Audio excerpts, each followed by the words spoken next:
right, everyone, welcome back to ICOOKSHEDRINKS. What we're going to do right now is a really awesome pasta. I love it because I like lobster, I like cream, and I like basil. So we're going to do a roasted garlic and basil cream sauce with a fettuccine pasta with lobster, cherry tomatoes, and red peppers. And we're going to throw some Parmesan cheese over the top. I'm short on the Parmesan cheese. Got it. There it is. Here it is right here. Got the Parmesan cheese. We're good to go. So let's go get the pan heated up over here. We got it on. I'm going to turn it up a little bit. I'm going to get some garlic in that pan.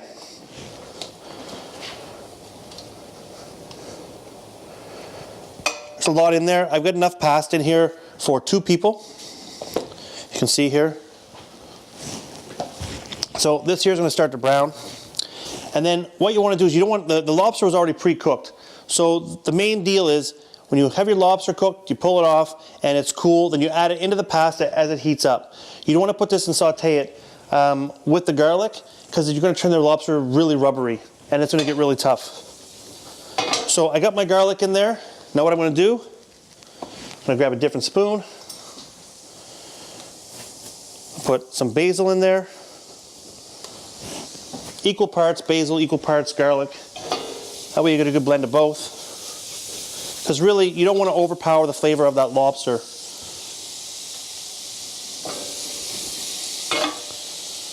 Now, you can really see in the pan how everything just kind of spread out. It's starting to brown equally. Just spin it a little bit, toss it up, and then, oh man, that smell, when garlic and basil get together, it's like the best marriage ever. The smell is amazing. So I'm going to add my peppers and my tomatoes.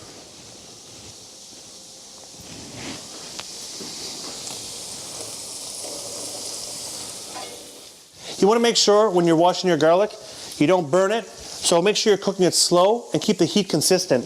Keep moving the pan around so if there's any little warm brown parts getting in there, just keep tossing around so the heat keeps equal.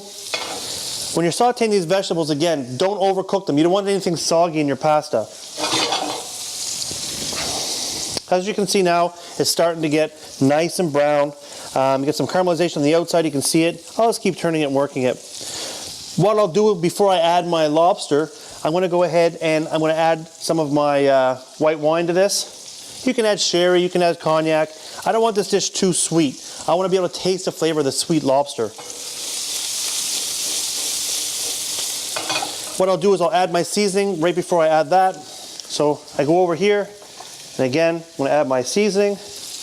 And again, don't over season because the lobster will still be a little bit salty, not too much, but it'll be salt in it.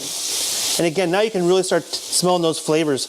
You can start smelling the red pepper and the tomato with the basil. It's amazing. So now I'm going to add my lobster, 4 ounces of lobster. And you can see the garlic is getting nice and brown. Just about ready for me to add the wine. And that way I'll get all the flavor off that pan. Toss that up. Oh man, that smells so good. Look at that. All right. So now, turn that heat up. I'm going to slide over here to my concoction area.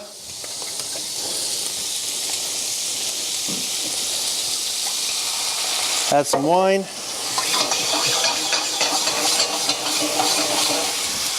Add some cream.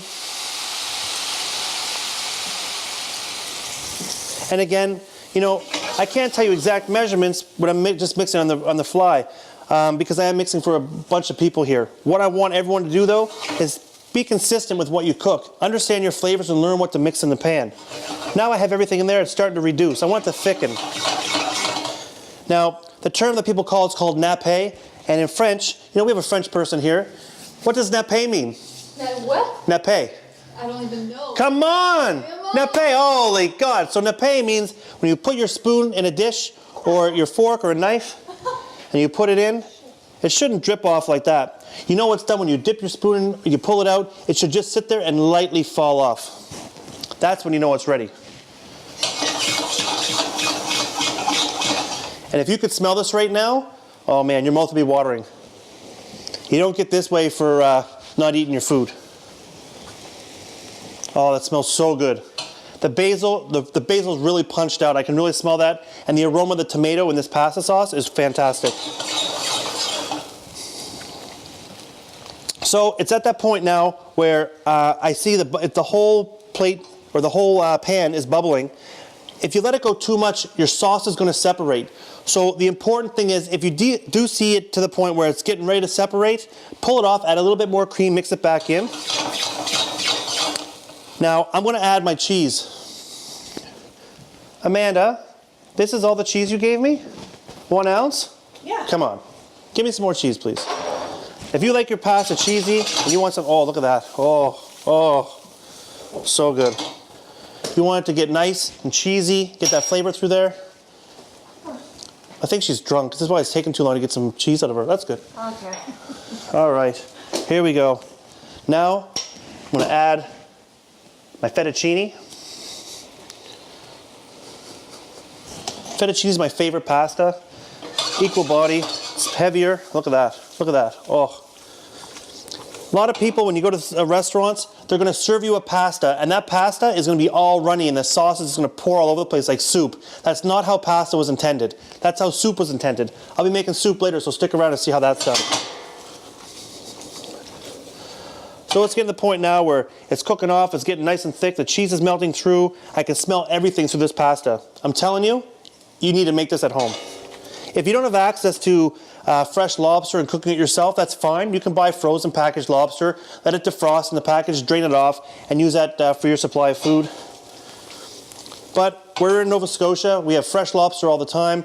And I want to give a shout out to Fisherman's Market on the Bedford Highway in Nova Scotia for helping me out. Thanks, Monty, for the deal. I appreciate it. And we're going to get ready to go to the plate.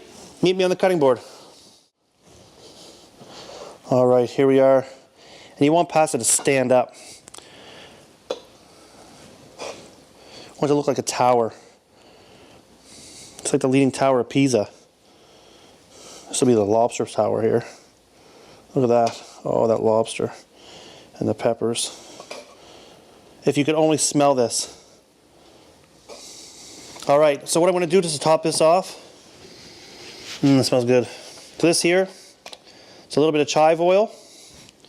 All right, around the outside, some on the top, mix that in there, flavor's fantastic.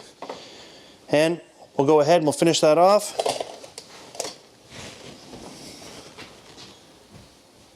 Ready?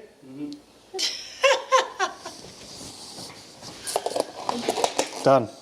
And so just to top this dish off, what I'm going to do, because the sauce is so good, and what you want to do is you definitely want to make sure there's nothing left in this plate. Add your rabbit ears. There you go.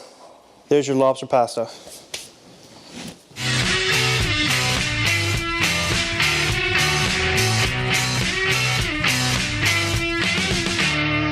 How's the pasta? So the first bite in, what do you taste? The lobster. Jim, what do you taste?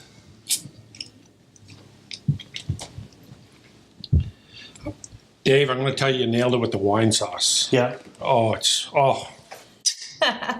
So, and again, the big thing is when I'm cooking these pastas, they are very rich pastas, but you have to make sure that all the flavors are balanced. So when you cook it, you have to make sure there's equal amounts of everything and don't overpower things with garlic or seasoning. The lobster probably takes over most of the flavor there, and the peppers just add a little bit of sweetness along with the wine when you reduce that sauce. So make sure you guys enjoy that. Don't leave it in the plate or I'll kick your way out. Don't worry. No worries. No worries. Okay, you can feed me again. Hey guys, so today I'm really excited to talk to you about one of my favorite drinks. So when Dave and I were on our honeymoon in Mexico, they were serving these up at the Dreams Resort in Tulum. And it became our favorite drink real quick.